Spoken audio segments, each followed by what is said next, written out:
আসসালামু আলাইকুম। প্রতিদিনের মতো আজকেও আরেকটি রেসিপি নিয়ে চলে আসলাম।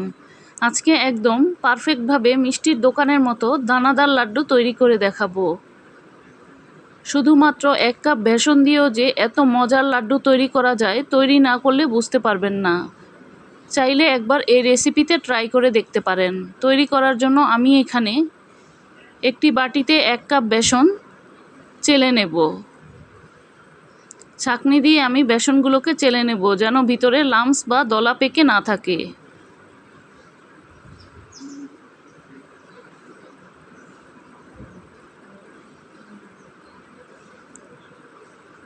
যেই কাপ দিয়ে আমি বেসনটা মেপে নিয়েছি, সেই একই কাপ দিয়ে আমি 1 কাপ পানি দিয়ে দেব। এবার এটাকে হাত দিয়ে খুব ভালোভাবে মিশিয়ে নেব, যতক্ষণ না পর্যন্ত গোলাটা না তৈরি হয়। চাইলে একটি হ্যান্ড উইক্স দিয়েও তৈরি করে নিতে পারেন, তবে হাত দিয়ে তৈরি করলে ভিতরে দানা টানা থাকলে এগুলো ভেঙে যাবে। বুরিন্দাগুলোও ফুলবে খুব সুন্দর করে।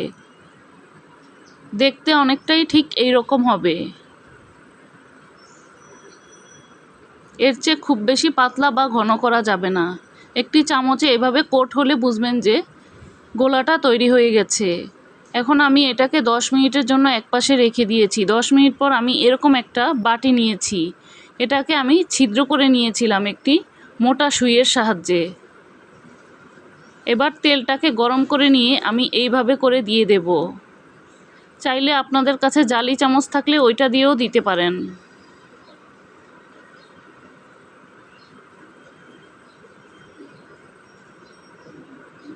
এইভাবে করে আমি বুরিন্দাগুলোকে তৈরি করে নেব। এগুলোকে একটু লাল লাল করে ভেজে নিতে হবে, যতক্ষণ না পর্যন্ত মুচমুচে না হয়। দেখেই বুঝতে পারছেন কালারটা কীরকম হয়েছে।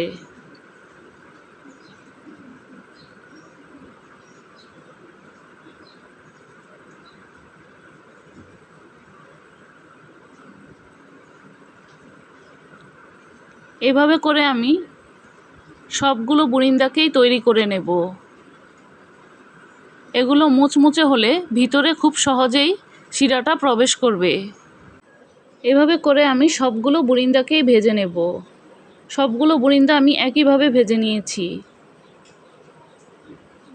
বুরিন্দাগুলো ভাজা হয়ে গেলে ঠান্ডা হতে হতে এবার আমি কয়েকটা কাজু বাদাম ও কাঠবাদামকে একসাথে ভেজে নেব। একটু হালকা করে ভেজে নেব। চাইলে আপনারা চীনা বাদামও দিতে পারেন।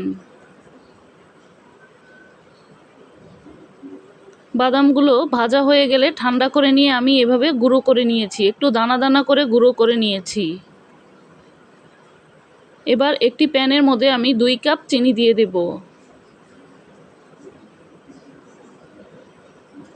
ওই একই কাপ দিয়ে আমি 1.5 কাপ পানি দিয়ে দেব।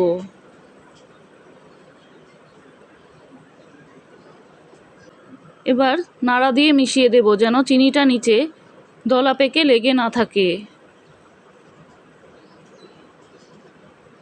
এখন শিরাটা ফুটে না ওঠা পর্যন্ত অপেক্ষা করব।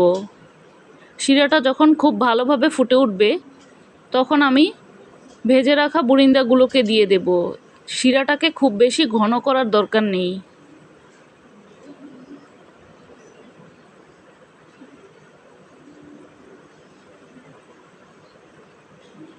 বুরিন্দাগুলোকে দিয়ে এবার আমি 3-4 মিনিটের মতো ঢাকনা দিয়ে ঢেকে রাখবো। দেখতেই পাচ্ছেন বুরিন্দাগুলো শিরাটা টেনে নিয়েছে।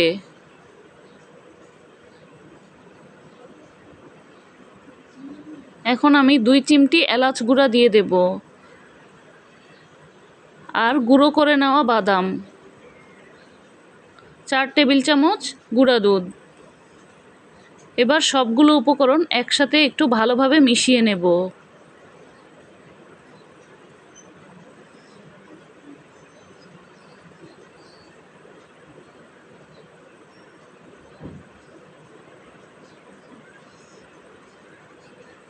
মিশিয়ে নেওয়া হয়ে গেলে আমি এখানে 2 চিমটি জর্দার রঙকে 1 চা চামচ পানি দিয়ে গুলিয়ে দিয়ে দিয়েছি। চাইলে আপনারা শিরার মধ্যেও এই জর্দার রঙটা দিয়ে দিতে পারেন। এখন এটাকে একটু ভালোভাবে মিশিয়ে নেব।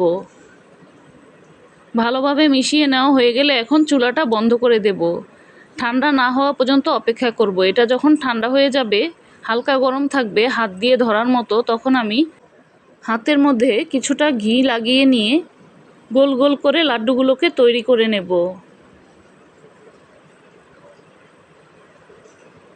আমি লাড্ডুগুলোকে এই রকম সাইজে তৈরি করেছি, চাইলে আপনারা ছোট বা বড় করে তৈরি করে নিতে পারেন। তৈরি হয়ে গেল একদম মিষ্টির দোকানের মতো পারফেক্ট দানাদার লাড্ডু। চাইলে আজকের রেসিপি ফলো করে আপনিও তৈরি করে নিতে পারেন এই রকম দানাদার লাড্ডু। আবারও দেখা হবে নতুন কোনো রেসিপি নিয়ে। সেই পর্যন্ত ভালো থাকবেন, সুস্থ থাকবেন। আল্লাহ হাফেজ।